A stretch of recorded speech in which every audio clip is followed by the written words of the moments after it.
Burada bulunan kaç kişi şunu söylediğimde doğru anlayabilir?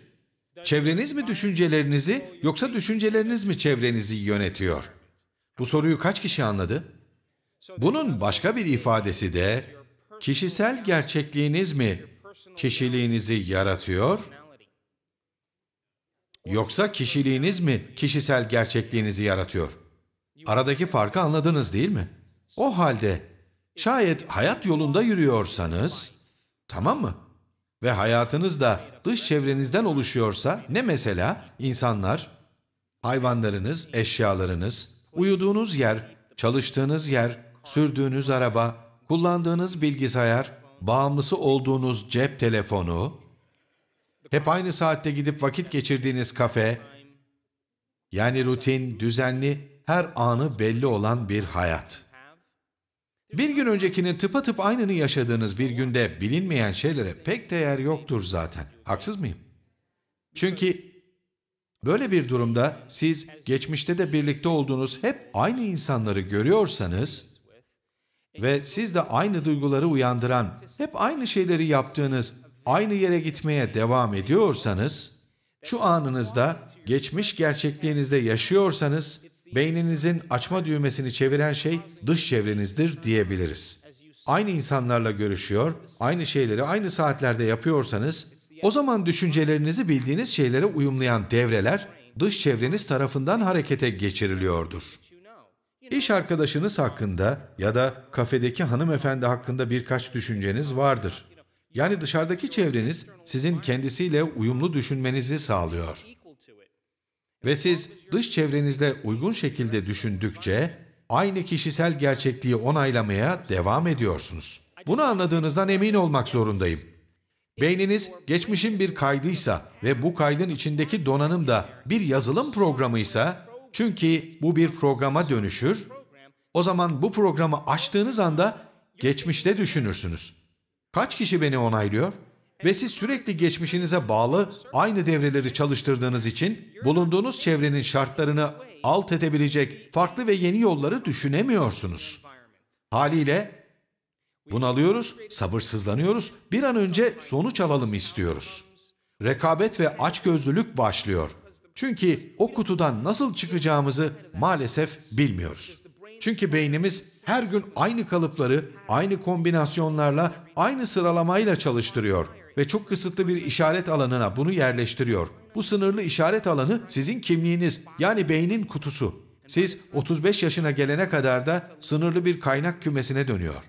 O halde yaratım yapmaya başlamazsanız, olasılıkları düşünüp hayal etmezseniz, yeni sonuçları öğrenip bunlar üzerinde kafa yormaya başlamazsanız, beyninizin farklı çalışmasını sağlayamazsınız. Ama yeni bilgiler öğrenip güç ve büyüklük hakkında okursanız, kuantum modeli gerçekliği anlarsanız ve kendinize dönüp tekrar tekrar gözden geçirirseniz, beyninize farklı şekillerde düşünmenizi sağlayan yeni nöron ağları eklersiniz. Ve farklı düşünmeye başladığınızda yeni devreleri ateşleyip bağlarsınız. Bu yeni devrelerde sizin kimliğinizin ve geleceğinizin platformu olur. Beyniniz artık geçmişte olmaz. O artık gelecekte. Çünkü artık kullanabileceğiniz, sizi harekete geçiren, dileğinizi gerçekleşmiş gibi gösteren yeni devreleriniz var. O halde hisler ve duygular geçmiş deneyimlerin son ürünleri ise ve siz de her gün aynı duyguları yaşıyorsanız hayatınızda yeni bir şey olmaz. Ve aynı duygularınız sizi hep aynı düşüncelere yöneltiyorsa, o düşünceler de sizi hep aynı duygulara yöneltir ve bu böyle devam eder. Duygular geçmişin bir kaydı olur. Düşüncelerinizle duygularınız örtüşür ve duygularınız düşünme aracı haline gelir. Kısacası geçmişte düşünürsünüz. Hiç yeni bir şey olmaz. Katılıyor musunuz? Ve siz bu düşünme ve hissetme döngüsünü, hadi makul olayım, 33,5 yaşına kadar devam ettirirseniz, bilmediğiniz duygular bile tanıdık gelir. Normalde suçluluk hissetmediyseniz bu duyguyu bilmezsiniz. Ama doğru geldiği için tanıdık da gelir. Bu kez bedeniniz suçluluk duygusuna adapte olur ve bu bir bilinçaltı bilgisayar programı haline gelir.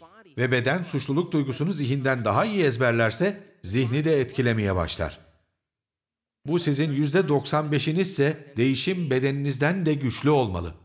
Çünkü bedeniniz çoktandır kimyasal olarak suçluluk, utanç, eksiklik ya da değersizlik gibi duygularıyla uyumlanmış durumda. Çünkü bu konuda çok deneyim yaşadı. Kaç kişi katılıyor? Bu durumda siz bu kimyasallara müptela olan bedeninize bir dur derseniz şikayet etmeyi, suçlamayı, mazeretler üretmeyi, kendinize acımayı da bırakırsınız. Ama başkaları hakkında konuşmayı da bırakırsınız. Bedeniniz bir anda sadece birazcık ver der. Hadi lütfen. Bende bu acıklı duygulara duyarlı bir sürü algılayıcı var. Hadi. Beden sürekli beyne hadi o duyguları ver sinyali gönderir. İşte bu da bedenin zihnidir. Kaç kişi anladı? Ve işte artık o değişim nehrindesiniz.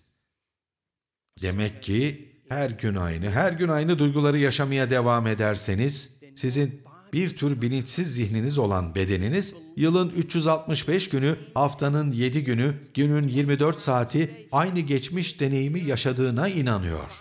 Bütün bu aynı olayın içinde olduğunu sanıyor. Ve yeni duygular yaratacak, yeni şeyler yaşamadığınızdan, çevrenizden yeni kimyasal işaretler gelmediğinden yeni genlere yeni sinyal gönderemiyorsunuz. Ve genetik kaderinizde kalıyorsunuz. Yani neymiş? Her gün sürekli aynı duygularla yaşarsanız ve bedeniniz geçmişteki aynı deneyimi yaşadığına inanırsa ve siz bedeninizi bu duygunun zihni haline getirirseniz, bedeniniz de kelimenin tam anlamıyla geçmişe saplanır kalır. Ve siz geçmişteki duygulara tutunarak kendinize yeni ve farklı bir gelecek yaratamazsınız.